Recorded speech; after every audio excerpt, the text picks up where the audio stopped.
Hai welcome to Dino Days. ඉතින් අද මං ගෙනාවේ තවත් එකක් කෑමක් මං හදපු වෙනවනේ ඉතින් මොකද්ද කියලා. ඉතින් මං ওই පැකට් එක කඩාගෙන දාගත්තා. ඊට පස්සේ මට ඉතින් ඒ ටික මදි කියලා හිතුණා. ඉතින් මල් ළඟ තිබ්බ තවත් ක්ෂණික නූඩල්ස් පැකට් එකක් අරගෙන මං ඉතින් ඒකට දැම්මා. ඉතින් මේ දෙකටම වතුර ටිකක් දාලා තැම්බෙන්න තියෙනකොට මම ඉතින් මැරිනේට් කරපු චිකන් එකකුත් ඇඩ් කරා.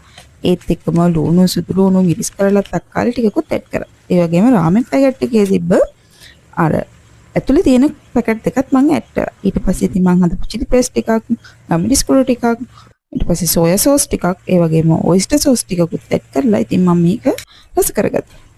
ඉතින් ඒ ටික ඔක්කොම ඇඩ් කරලා හොඳට මික්ස් කරගන්නවා. හොඳට මික්ස් කරලාට පස්සේ ඉතින් මම බිත්තරේකුත් ඇඩ් කරගත්තා. ඉතින් ආයිත් මේ ටික හොඳට මික්ස් කරගෙන මම ඉතින් හොඳ රස පදම බලලා මේක ලිපෙන් බාගත්තා. ඊට පස්සේ ඉතින් කන්න තමයි තියෙන්නේ. ඔය ඉතින් බලන්නේ රස ඇත්තට මේක රසට තිබුණා. ඊට ඉතින් ඔන්න ඔය විදිහට අරගෙන කන්න තමයි යන්නේ. ඉතින් ඊට කලින් මම තල ටිකකුත් දාගත්තා. ඒක හැලුණා ඉතින් භාගයට භාගයක්. දැන් ඉතින් ඔය කන ඇත්තට මේක මාන රසයි. ඔයාලා try කරලා බලන්නකෝ එහෙනම්. bye bye ගිහින් එන්නම්. ඒත් ඒක ඉතින් මම මයිලෝ එක්කුත් හදාගත්තා. ඒක තමයි ඔය ඉතින් එහා පැත්තේ තියෙන්නේ.